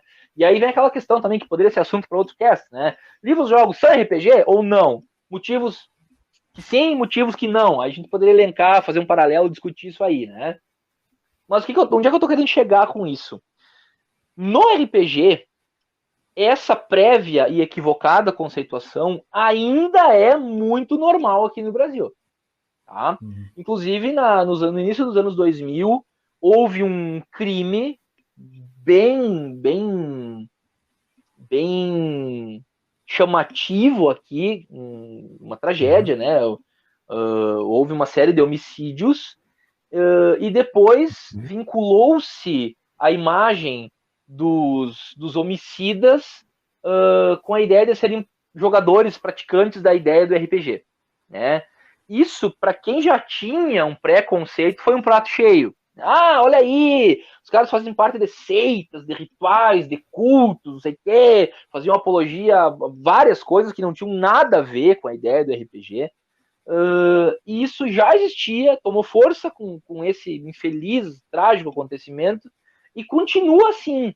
Embora hoje em dia, né, a cultura nerd, a cultura geek, a cultura pop, a própria maneira com que se encara o RPG e se produz RPG no Brasil, nós temos grandes mestres de RPG com canais no YouTube, fazendo podcasts, as coisas estão mudando, As coisas estão mudando. Pode parecer meio bobo para alguém europeu que esteja ouvindo, mas, meu Deus, eu não acredito que existe essa besteira no Brasil. Ainda existe, cara. Ainda existe. Bem menos do que existia, mas existe. Tá? Eu só queria registrar que com o RPG em geral isso é bem pior, né? Aquela ideia das pessoas se reunirem em garagens, apagarem as luzes, levarem livros, dados, às vezes jogarem a luz de velas, isso aos olhos de quem é meio imaginativo fica muito estranho, né? vamos admitir que é algo diferente. Mas lá o que acontece não tem nada a ver com isso, não. Para quem talvez esteja ouvindo e ainda carrega esse preconceito. Eu não sei da realidade dos outros, mas o meu RPG não tem nada a ver com cultos, seitas ou rituais. Não tem nada a ver com isso.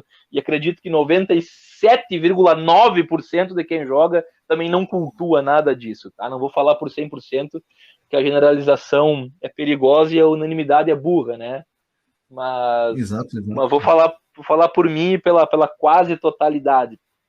Agora, atacando mais diretamente a pergunta que eu já respondi. Cara, eu reconheço e admito que em alguns momentos dos livros-jogos, embora isso não tenha impactado em mim, eu parei para ler e pensei, cara, alguém que ler isso aqui não vai encarar com bons olhos, né?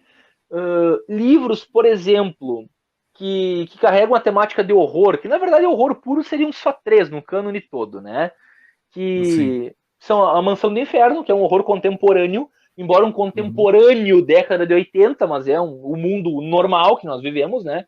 Aí nós temos uma ideia de horror gótico, que seria o Cripta do Vampiro, Maldição do Vampiro para vocês, e nós teríamos um horror mais psicológico, talvez um horror mais natural, um horror mais visceral, que seria o Fortaleza dos Pesadelos, né? Que vocês têm o título como Castelo dos Pesadelos, né? Exato. As descrições, por exemplo, dos parágrafos em que o player morre no Fortaleza dos Pesadelos são sádicos, cara. Se tu fores analisar, eles são bem pesados. Isso, né? Sim. O próprio Mansão do Inferno, né? Mansão Infernal, Mansão do Horror e tal, Mansão do Terror, tem vários nomes. O próprio título dele, no original, já é gritante, House of Hell. Né? Já é algo estranho para tu encarares isso aí, né? Nesse livro, inclusive, existem várias curiosidades, né? A primeira coisa é que várias das portas, vários dos quartos, dos cômodos dessa House of Hell carregam nomes, vamos dizer assim, para não usar outro termo, de divindades negativas, diríamos assim, né? Existem alguns nomes ali que quem estuda alguns nichos ritualísticos já ouviu ou já leu. Meio pesadinho. Outra coisa, uma das ilustrações da publicação original foi censurada em vários países, foi retirada do livro, né? Indicava um sacrifício humano, né? Tipo, era uma coisa. Por isso que eu te digo assim, ó. Eu consigo ter esse discernimento de saber que algo que eu aprecio, algo que acompanha a minha vida, que são as aventuras fantásticas, também tem os seus pontos, talvez, não tão felizes na sua história, né?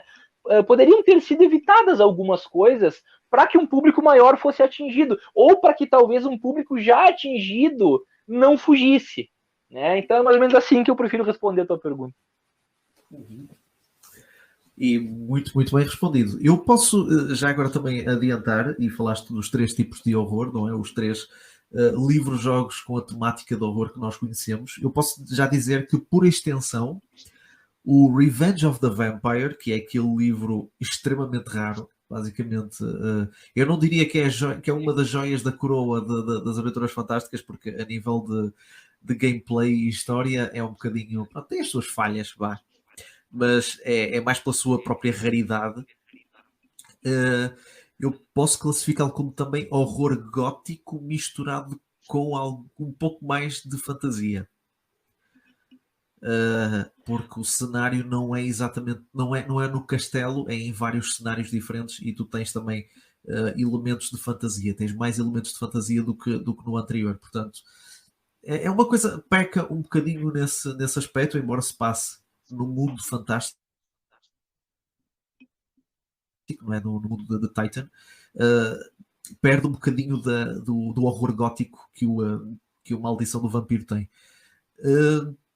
O outro também, o Castelo dos Pesadelos, é aquele horror que também muita gente considera que é um horror muito a Lovecraft, e tenho de concordar também. Existe ali muitos elementos de horror cósmico e a própria sanidade, que é também, não é, a força de vontade, não é, que é o próprio um dos Impossível valores.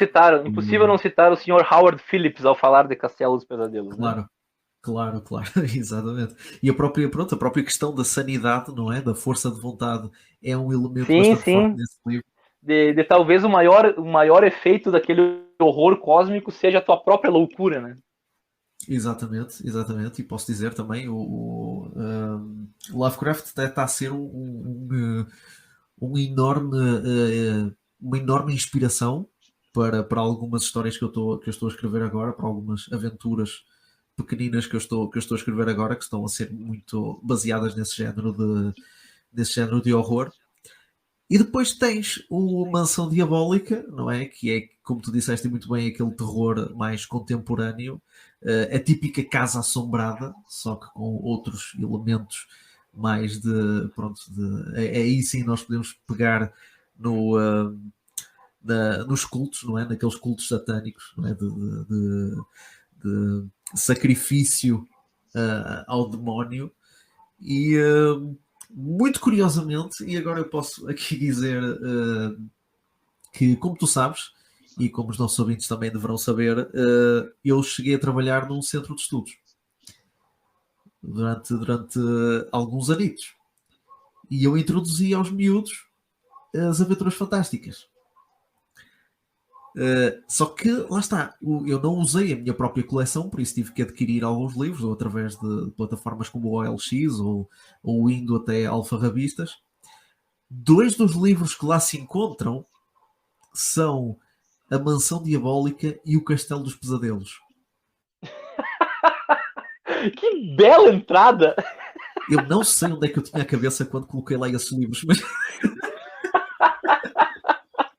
O teu objetivo era trazer os caras pro nicho ou afastá-los daquilo ali?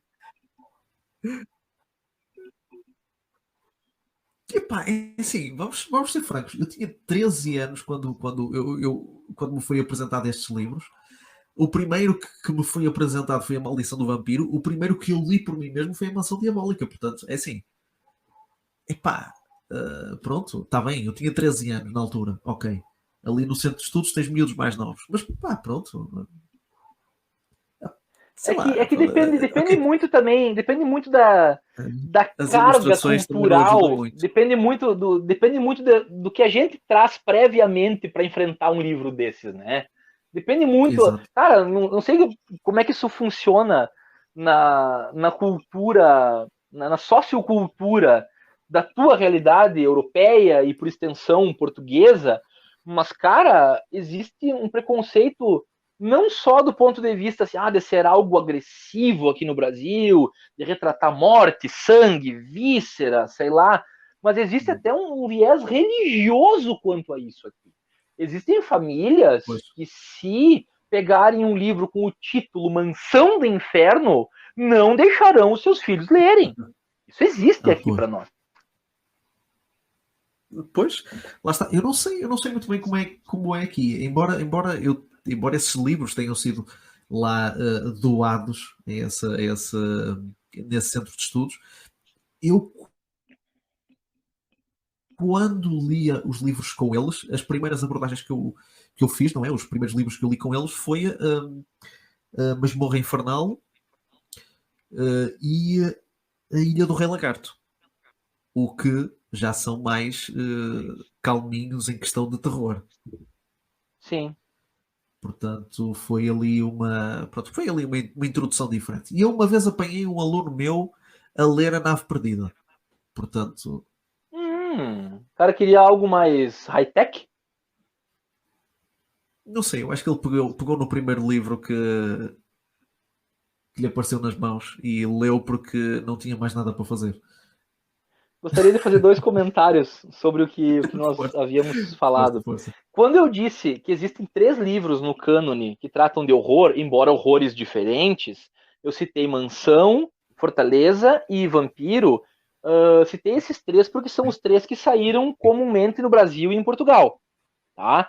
Porém, muito bem lembrado, o Revenge of the Vampire, que não saiu nem aí, nem aqui, também é um horror, embora não tão gótico, num ambiente mais aberto, e ainda há de se citar o Howl of the Werewolf, né, o Uivo do Lobisomem, que eu também não citei, porque não saiu para vocês, saiu para nós, mas aqueles 3 que eu citei seriam numa ideia de cânone comum aos nossos países, né? Porque realmente ainda há o Revenge e há o Howl of the Werewolf.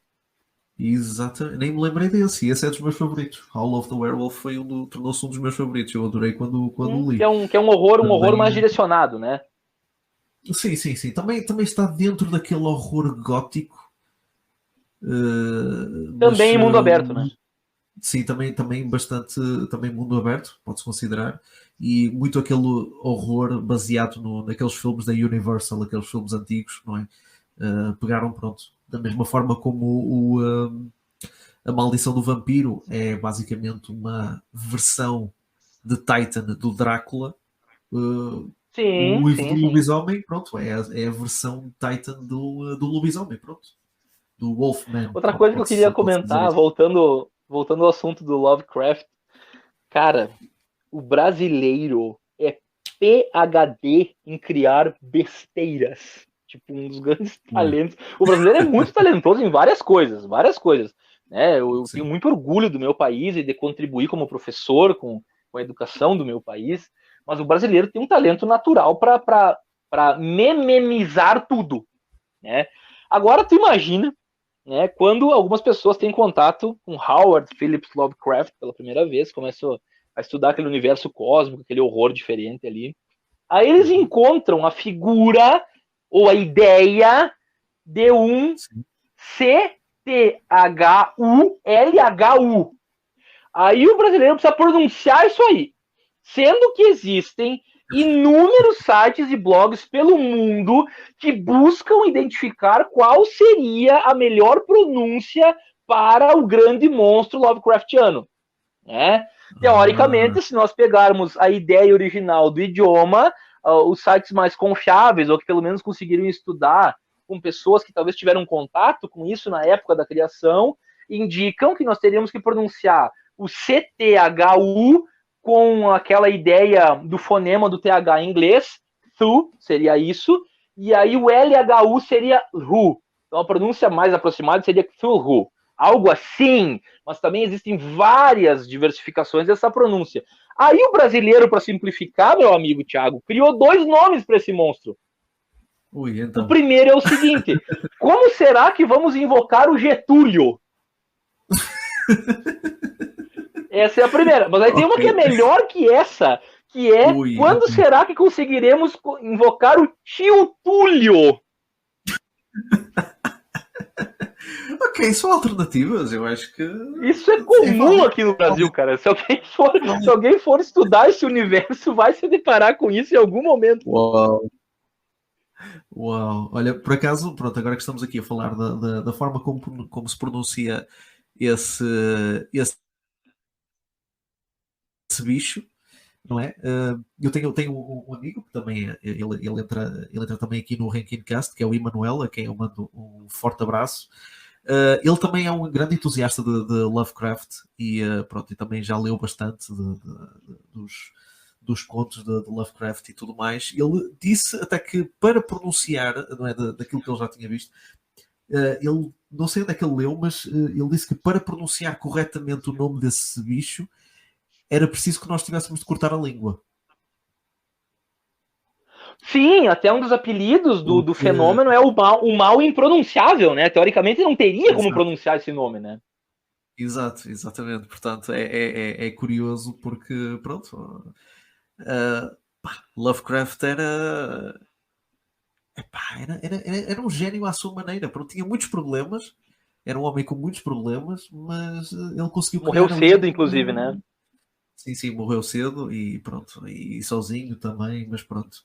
Aí tu junta a genialidade do Lovecraft para criar e do brasileiro para pronunciar, irmão. Getúlio, pronto. Pronto, exato. Pronto, é uma forma mais conveniente de pronúncia. Onde é que tu tá indo, José? Tô indo invocar o tio Túlio. Pronto.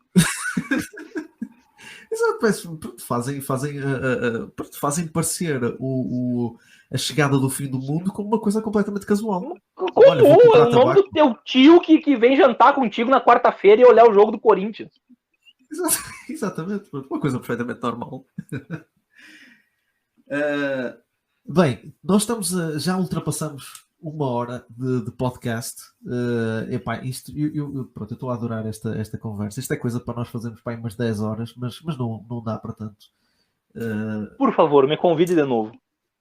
Claro, o convite já está feito. Já, temos que fazer isto mais vezes. Temos que falar mais destas coisas. Temos que fazer leituras em conjunto. Temos que falar de vários livros, de outras coleções. Epá, isto é 1 hora e meia, 2 horas. Não dá para falar disto tudo. Pá. Isto é um universo.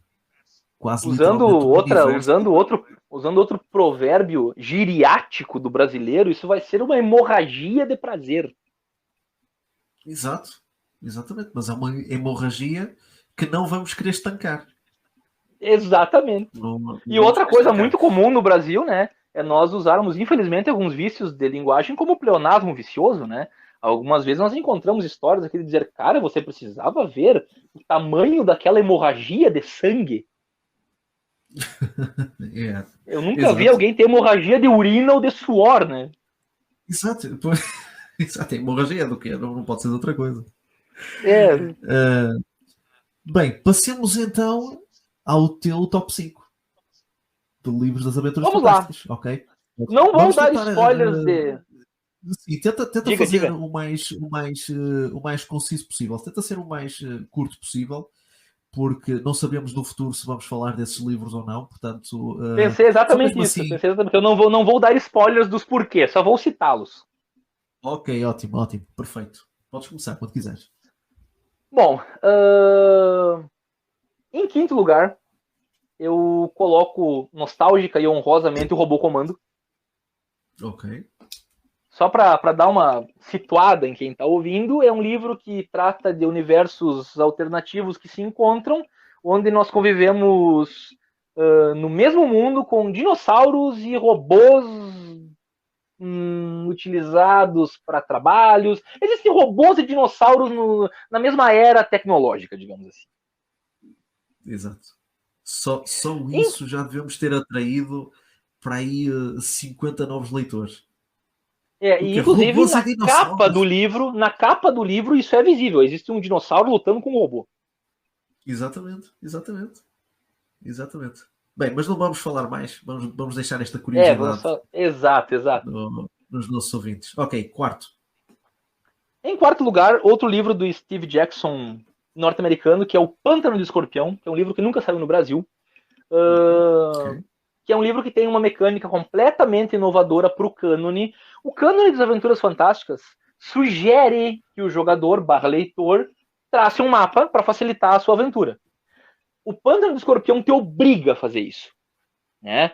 Quando eu me senti obrigado, quando eu senti essa imposição do livro a mapear, eu confesso que não vi com bons olhos. Não, eu faço se eu quiser, eu que sei. Isso foi tão prazeroso depois que eu preciso dar o braço a torcer e, entre outros motivos, hoje esse livro está no meu top 5, ocupando a 4ª posição. Ok, ótimo.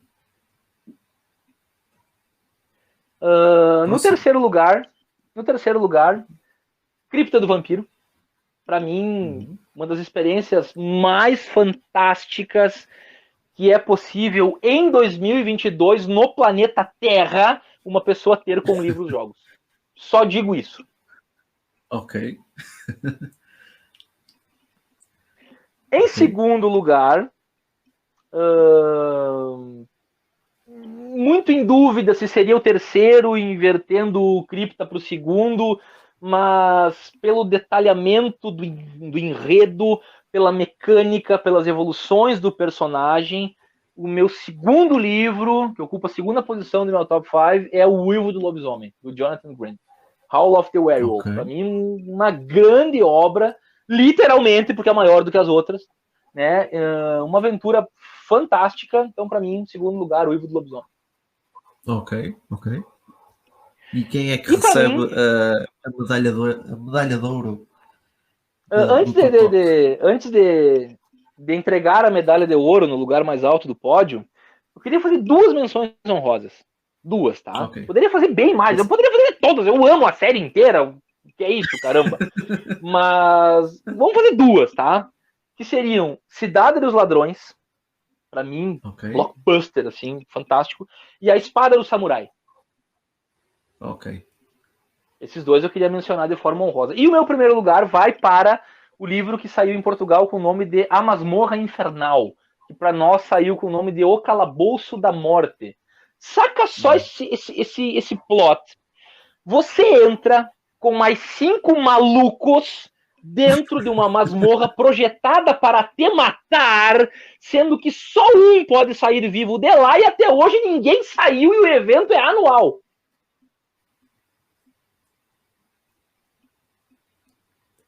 Vamos deixar que este silêncio fale por si. Basicamente é isso. Depois descubram por si mesmos e por si mesmas. Exato. E agora sim, primeiro lugar. Pois é, esse era o primeiro. As menções são o Espada e o. Ok. E o Desculpa. Cidade dos Ladrões. O primeiro lugar é o Calabouço. Ok. Desculpa. Houve ali um pequeno corte durante a tua fala. Corte esse que não vai ficar na gravação, portanto, peço desculpa. Não tinha pensado que o Masmorra Infernal era também uma menção honrosa. Sim, mas olha, Sim, entendi. um bom pódio. Sim, eu não vou aqui dizer qual é o meu top 5, porque eu teria que ver os livros que eu tenho, ainda há alguns que eu não li, daqueles que eu consegui obter da Penguin, que eu ainda não li, portanto o meu top poderia ou não mudar. E também, pronto, há a questão de que eu estou em mudanças e todos os meus livros já não se encontram aqui, portanto eu não posso olhar para eles e ter essa ajuda, não é? Para poder criar um top 5. Mas futuramente também hei de fazer o meu top 5 das Aventuras Fantásticas. Bem, foi uma conversa espetacular. Foi muito bom, mas pronto, vamos ter que ficar por aqui, infelizmente. Infelizmente vamos ter que ficar por aqui. Já temos bastante, mas foi uma conversa muito enriquecedora, como eu já sabia que iria ser. Muita informação acerca de como está o estado dos livros-jogos no Brasil e do RPG em geral. Fizeste-me sentir bastante inveja, porque aqui em Portugal existem RPGs, não é? Existem sessões de RPGs, mas que eu saiba, é assim, eu tenho quase a certeza que não existem canais de YouTube dedicados a RPGs, pelo menos não a leituras ou a sessões de RPGs, não existem. Se existir, se o ouvinte souber, pronto, que digam nos comentários do vídeo. Mas aqui a cultura do RPG é muito, pronto, é um microcosmo em relação ao que existe no Brasil. E se calhar por causa disso, por extensão, também se permitiu que a Jambô pudesse trazer e manter durante mais tempo as Aventuras Fantásticas, coisa que infelizmente não existe aqui. Porque eu posso dizer, os nossos ouvintes sabem, eu escrevi já um livro-jogo, escrevi e publiquei um livro-jogo esse que tem o prefácio aqui do nosso caro Jonathan. O segundo livro também já está escrito, ainda não está publicado, mas também tem o prefácio do Jonathan. Estou ainda a idealizar o terceiro, e enquanto isso estou a escrever uma série antológica de pequenas aventuras, pronto, como eu disse há bocado, baseadas em terror cósmico de Lovecraft. Essas notícias, essas informações me causam borboletas no estômago.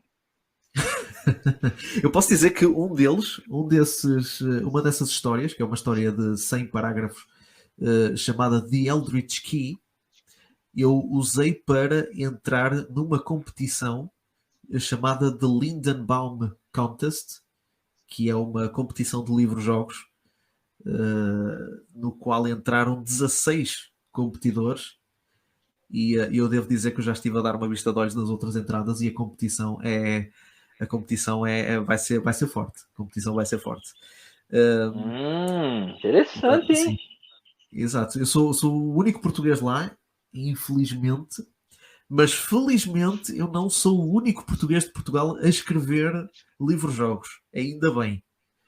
Embora eu gostasse, pronto, para esfregar um bocadinho mais o meu ego, embora eu gostasse de dizer que fui o primeiro a introduzir livros-jogos em Portugal, a verdade é que não é isso. Não, a verdade não é essa. Existem outros autores que também deram o seu próprio contributo, autores esses que eu espero um dia vir a conhecer, e quem sabe também trazê-los aqui para o Ranking Cast, porque eu acho que quantos mais melhor.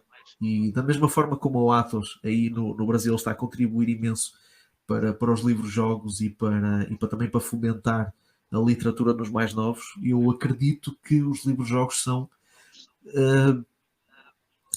eu quero dizer que os livros-jogos são o futuro para uma nova dinâmica de literatura e para tentar puxar os mais novos a ler. Eu gostava de dizer que são o futuro, mas eu acho que o mais certo é dizer deveriam já ter sido o futuro há mais tempo. Porque infelizmente nós temos um sistema de ensino muito estagnado que não dá primazia às inovações literárias, e eu acho que isto seria parêntese importante. Sim, eu, né, como eu, na condição de professor, estou relativamente bem informado acerca das realidades do ensino do Brasil, e eu vou te dar uma informação que pode ser chocante, tá? Mas tu acabaste de afirmar que o ensino em Portugal está estagnado. Força. Tá? Um dos grandes objetivos do Brasil nos próximos 20 anos é alcançar a qualidade do ensino de Portugal. Aí tu calcula como é que nós estamos. Ok. Eu não sei se é de ficar orgulhoso ou se é de ficar preocupado. Sinceramente. É um misto, né? É um misto dos dois. É assim, eu fico orgulhoso, não é? De colocar em Portugal como um objetivo a atingir, mas é assim, puxem mais para a frente, não se fiquem só para Portugal, tentem alcançar mais do que isso. Não... É assim, eu digo que o ensino aqui em Portugal está estagnado do ponto de vista literário, não é? Do ponto de vista da língua portuguesa. Não sei como é que as outras disciplinas estão, mas eu acho que pronto, seria eu acho que devíamos já puxar um bocadinho esta vertente da literatura interativa. Não tem que ser as aventuras fantásticas, existem muitos outros exemplos de livros que são só nós e o livro, não precisam de dados, é só mesmo as escolhas, não é? Escolhe a tua própria aventura, por exemplo. Pode ser uma boa porta de entrada para este género literário. Aqui, por exemplo, saíram aquela subsérie dos arrepios, não é? Cria os teus próprios arrepios, que é basicamente escolhe a tua própria aventura. Isso pode ser assunto para outro cast também. Aqui no Brasil nós temos outras séries, né? Com a antiga editora É de Ouro, que é o Escolha a Sua Própria Aventura, a série Enrola e Desenrola. Exato. Isso foi publicado aqui também. Exato. Portanto, é uma boa maneira de trazer os mais novos à leitura. E eu deixo esta mensagem. Não sei se algum dos nossos ouvintes trabalhará no Ministério da Cultura, no Ministério da Educação, quero eu dizer. Que bom seria. Nisto. Era bom. E contactar-nos e dizer, olhem, a gente vai-vos pagar assim um salário milionário para vocês escreverem livros-jogos para Nossa, que sonho! Para a nova geração. E eu dizia logo, com certeza, e desistia do meu emprego e fazia isso. Não, estou a brincar.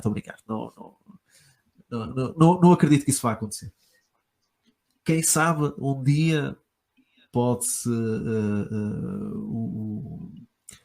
o ensino tem esta mudança para que haja uma introdução deste género de literatura, porque depois vão ver a diferença. Vai haver diferença. Eu noto isso porque eu já usei isso em alunos meus no centro de estudos, e o resultado não poderia ter sido mais positivo. Portanto, eu acredito que usando isto assim num contexto de um país inteiro, eu acredito que poderia trazer sucesso. Não sei, eu vejo isto de uma forma muito otimista, mas para isso é preciso que haja empenho por parte das editoras e alguma esperança também por parte das mesmas. Oremos e torçamos. Oremos, exatamente. Bem, ficamos por aqui. É melhor, temos que terminar por agora. Mais podcasts sobre este mundo maravilhoso dos livros-jogos onde surgir. Eu tenho mais uma vez agradecer imenso, um agradecimento que dá a volta ao mundo 1000 vezes aqui ao nosso caro Jonathan Almeida, e que eu espero continuar a receber aqui neste podcast. Há muito mais para nós falarmos. Portanto, muito obrigado pela tua presença. Eu que agradeço também milhares de vezes. Meus alunos e alunas que estão ouvindo o cast, olha aí, o uso dos adjetivos em situação adverbial. Agradeço imenso. Eu falo disso em aula, olha aí, é um exemplo prático. Imenso é um adjetivo usado como situação adverbial de intensidade, olha aí que legal. Eu também te agradeço muito, Thiago. Como eu disse no início, sempre estarei disposto a participar dos teus projetos, das tuas ideias, e além de disposto, estarei honrado, orgulhoso, com o ego massageado. Tu és um mestre em várias áreas do conhecimento, tu és uma pessoa fantástica, de um caráter reto, de uma personalidade forte, meiga, gentil e destacada, e como eu disse antes, eu me orgulho de fazer parte dos projetos e de ser teu amigo. Muito obrigado, e os próximos convites já estão automaticamente respondidos com um grande sim. Ótimo. Muito obrigado. Muito obrigado. Bem, caros ouvintes, vocês já sabem como é que isto funciona. Se vocês gostaram, cliquem em gosto. Se vocês não gostaram, cliquem em não gosto. Se vocês estiverem a ouvir isto através do Spotify, azar, não tem essa opção, portanto, ficam com o que têm. Alguma coisa que vocês queiram falar, comentários, sugestões, opiniões, insultos, tudo o que vos vier à cabeça, podem usar a caixa dos comentários para isso. Subscrevam o canal, ok? E se quiserem ser chateados com alguma com notificações, ativem o sininho, não é? Isto no YouTube. E já sabem, isto vai ser também colocado através do Anchor, que vai distribuir não só no Spotify, mas também noutras plataformas como o Google Podcasts, Apple Podcasts, iTunes e outras que já não são assim tão bem conhecidas. Mais uma vez, agradeço a presença aqui do nosso caro amigo Jonathan, e eu espero contar com a vossa presença no próximo episódio do Ranking Cast. Até uma próxima.